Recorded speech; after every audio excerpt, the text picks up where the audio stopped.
Let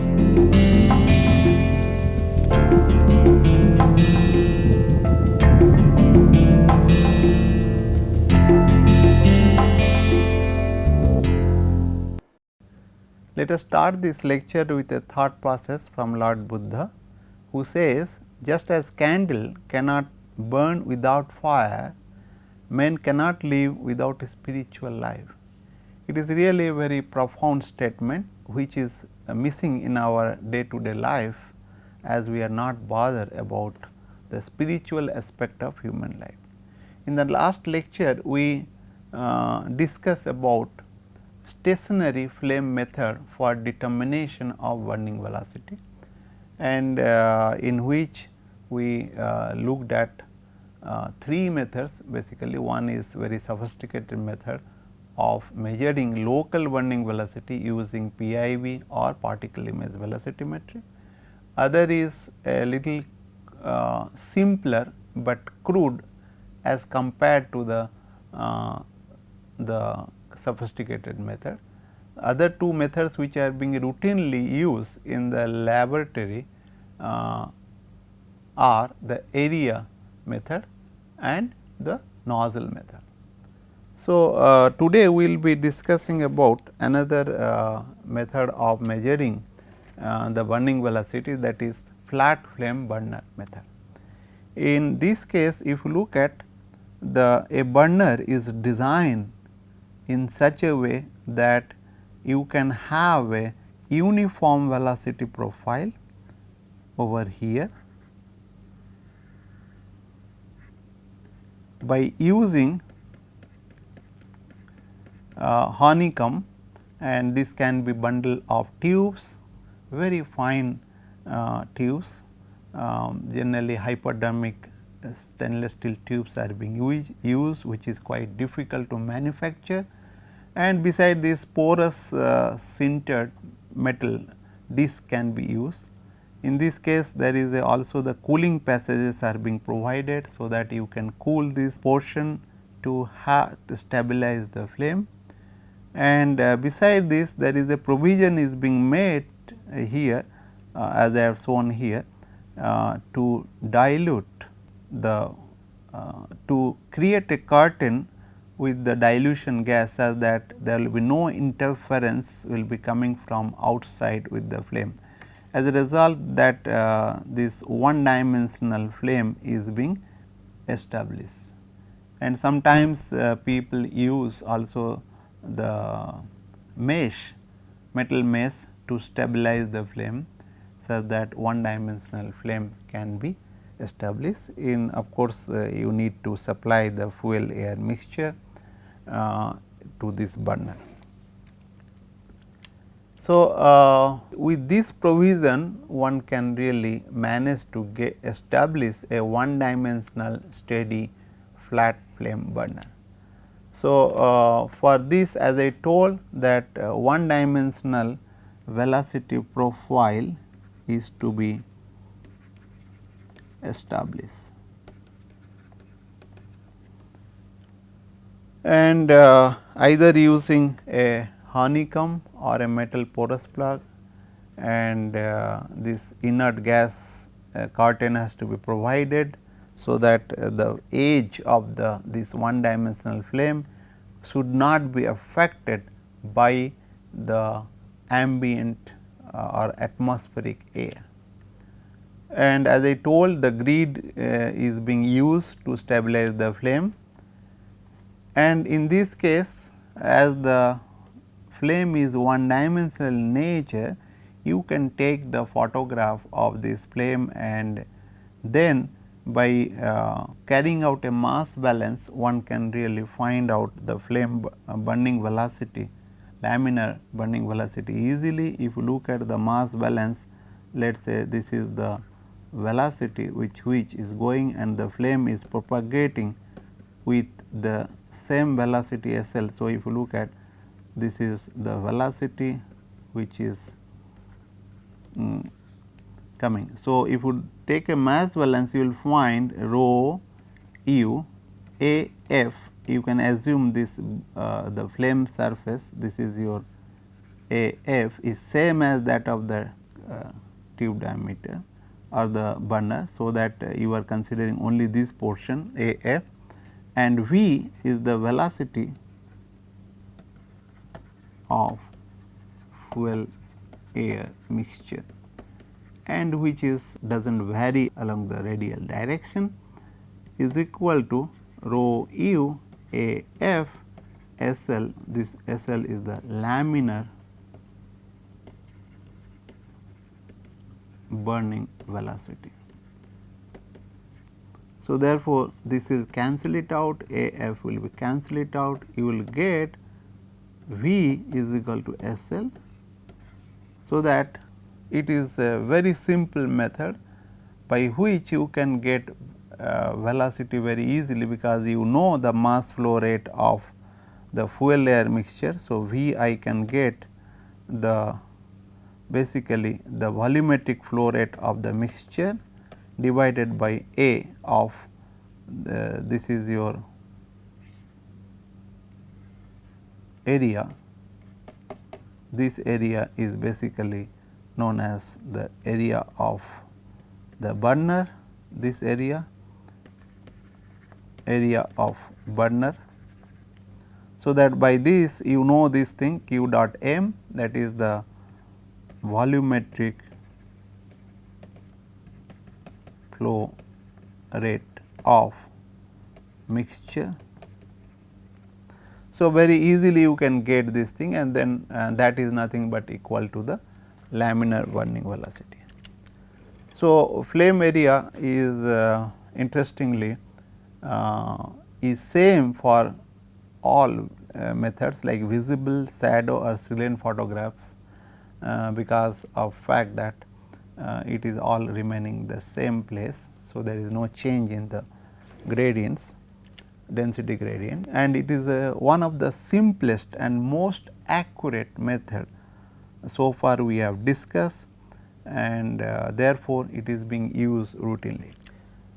But the problem with this kind of burner that it is not suitable for mixture having low burning velocity, and people of course are devise it further of using cooling passages, so that you can establish the flame even little bit lower than the 15 centimeter per second.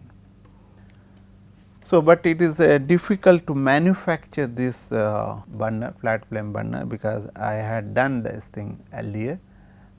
It was really very difficult, because I had used some kind the hypodermic tubes, and which will be getting blocked very easily, and once if some of the passages are blocked due to the dust in the fuel air mixtures, then you cannot really get the one dimensional flame because of change in the velocity at a local places or at locally.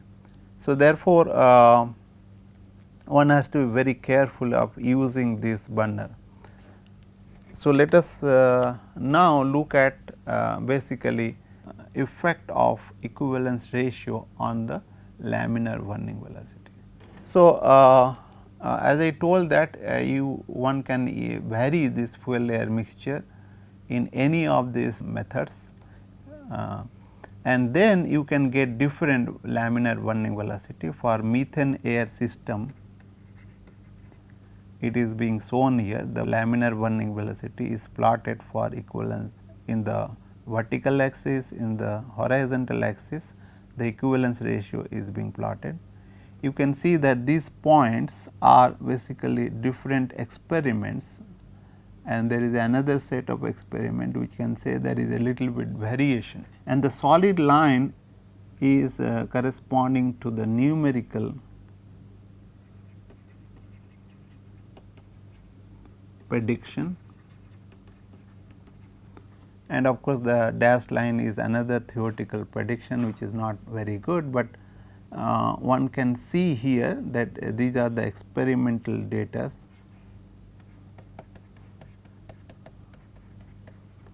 of laminar burning velocity, and this is conducted at 1 atmospheric pressure.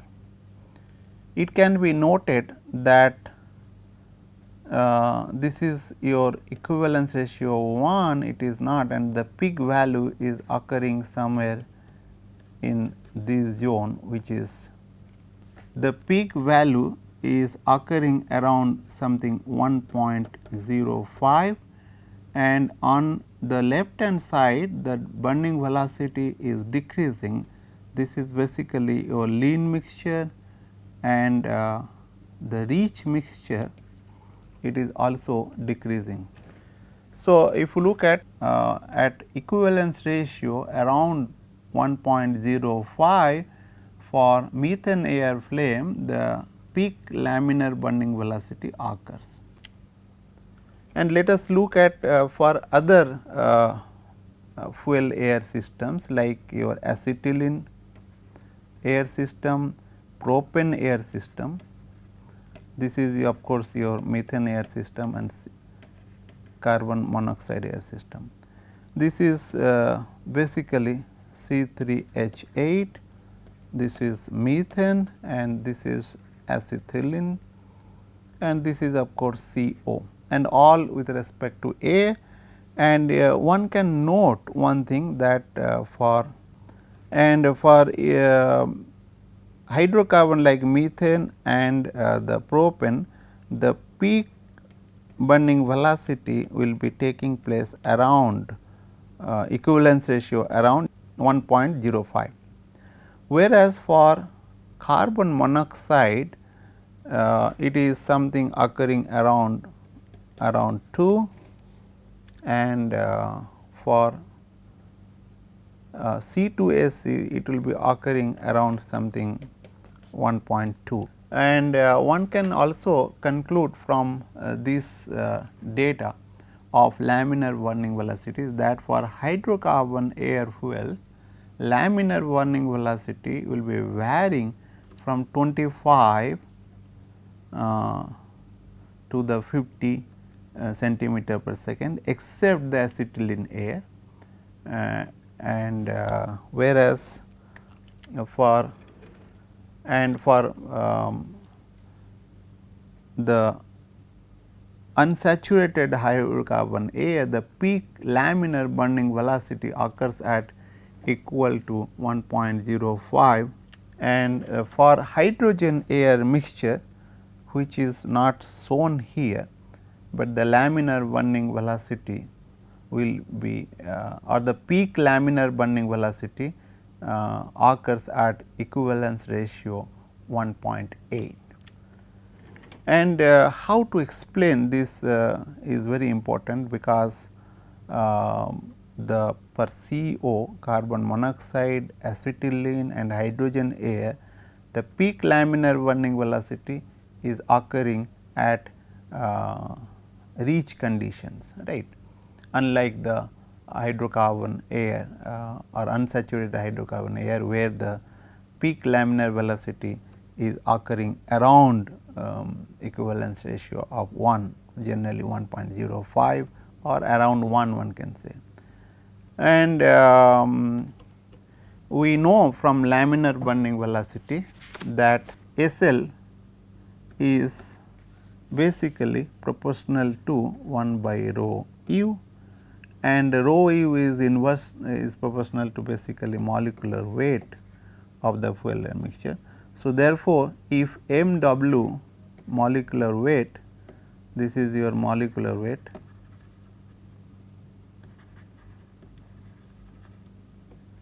and when molecular weight increases, then what will happen? SLU will be molecular weight will be decreasing, or vice versa, that means molecular weight of the mixtures or the thing will be decreasing, the laminar burning velocity will be increasing.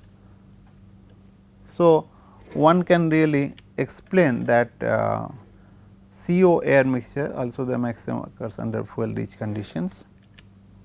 And you can explain this thing that for hydrogen air, one can say that because with the addition of hydrogen air, the molecular weight will be decreasing, so that you can get a burning velocity max or the peak burning velocity will be occurring at the reach condition. But for CO air, the peak laminar burning velocity data cannot really be understood so simply, which may be attributed to the chemical complex chemical kinetics, which need to be explored further. So, as I told that peak laminar burning velocity for hydrogen and C2H2CO are quite different, and it cannot be explained in terms of simplistic view of the molecular weight of the mixtures, as we had explained in case of hydrogen air. So, just to summarize, fuel air mixture of different, like we given methane, the burning velocity at equivalence ratio is equal to 1 is around 40 centimeter per second, whereas C2H6 that is 43 centimeter per second, C3H8 45 centimeter per second, and C2H2 is around 140 150 centimeter per second. Hydrogen is around 210 centimeter per second. So, let us look at effect of oxygen concentration on the laminar burning velocity. Here I have taken the data of SL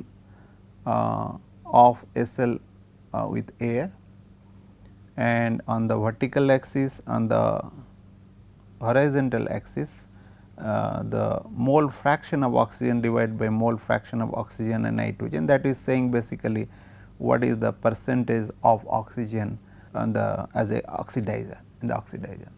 So, of course, this is very important because of fact that the people are now bothered about the NOx emission, and then also for efficient combustion system people are thinking of using oxygen, or they are trying to replace the nitrogen in the air with the oxygen.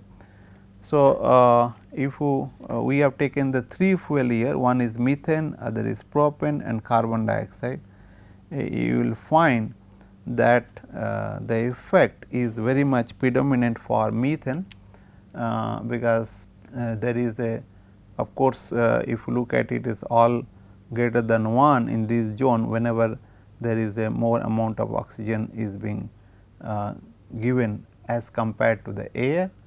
And for methane, the SL burning velocity is increasing around something 11 times, and whereas for propane the laminar burning increase around 8 times here, if you look at something around 8 times, or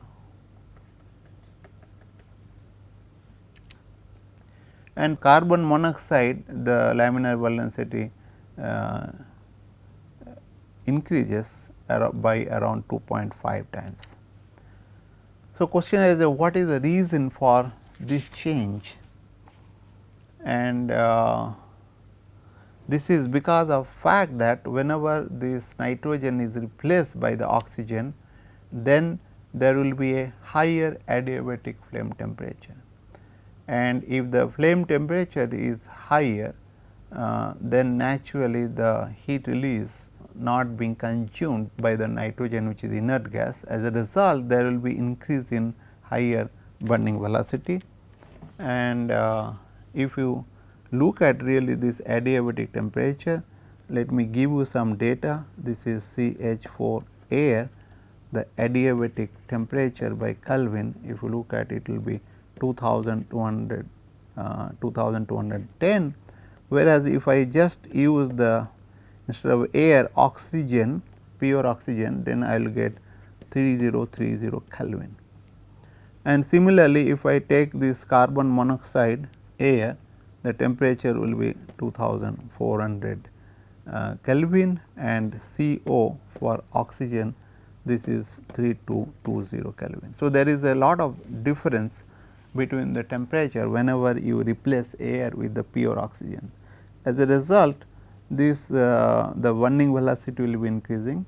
The difference in laminar burning velocity can be attributed to different effective activation energy, because of the chemistry will be different, and also the pre-exponential factor of global kinetics between these two fuel and oxidizer system. that might be the main reason why there is a change in the laminar burning velocity. And let us look at the effect of initial pressure. And if you recall that we had seen this data of laminar burning velocity with respect to the equivalence ratio, phi is your equivalence ratio for 1 atmosphere pressure, and this is for air system, and what we will be considering for this methane air system, and increase the pressure and see what is happening. Here if you can look at the peak value of laminar burning velocity is around something 38 centimeter per second. If you look at this is something 38 and which is occurring around 1.05. And when you increase this pressure to 5 atmospheric, the peak values also occurring at the same location, but however, it has been reduced to something around maybe 18 centimeter per second. And when you increase this further, then to 10 atmosphere, the curve is similar, but there might be little bit less data here, and then nature is little changing, but however, the pattern of the variation of laminar velocity with respect to equivalence ratio remains almost same, only the peak value is being reduced. If you look at now, it is around something maybe one can say around 14 centimeter per second, and if I increase to further 20, then it is not changing much. If you look at twice, I have changed, this is around something maybe 10 centimeter per second. Now, question is why it is happening? That means, with increase in pressure, the laminar burning velocity is decreasing. In some cases, you may find that it is not really changing much or changing at all. So, that is a different situation or different fuel air system one can think of using, but let us look at that why there is why the laminar burning velocity is decrease or change due to the initial change in the initial pressure. We know that laminar burning velocity is basically proportional to the density and also the concentration. We had derived a relationship earlier, that is 32 by 9 alpha by rho u nu plus 1 m f average, this is half, this is basically root 2.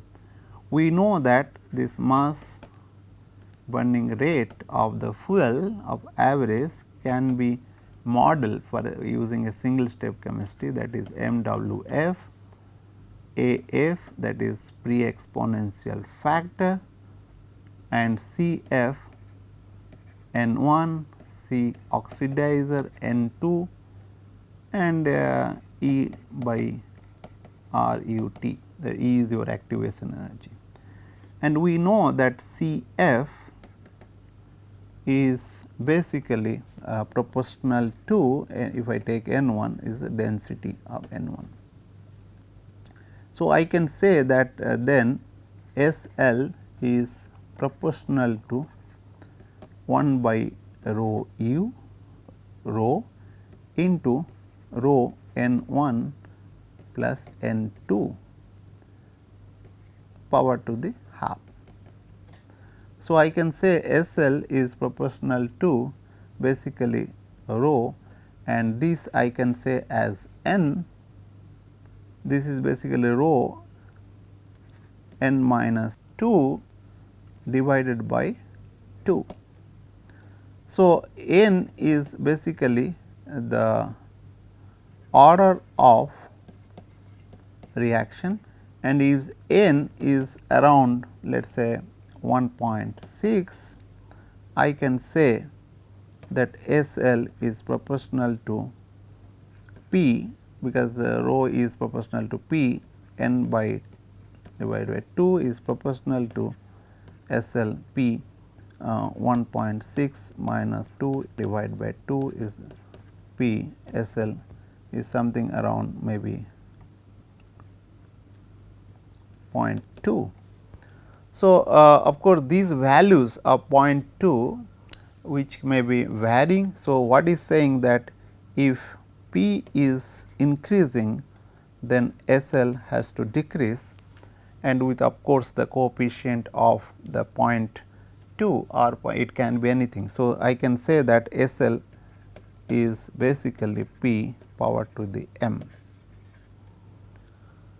So, these values will be different for different cases, and then so that the burning velocity will be decreasing with respect to pressure. Of course, in certain range this n order of reaction will be changing. So, this if is order of reaction is changing, if it is happening, then the burning velocity will not be affected by the pressure or initial pressure. Thank you very much. We will stop over here.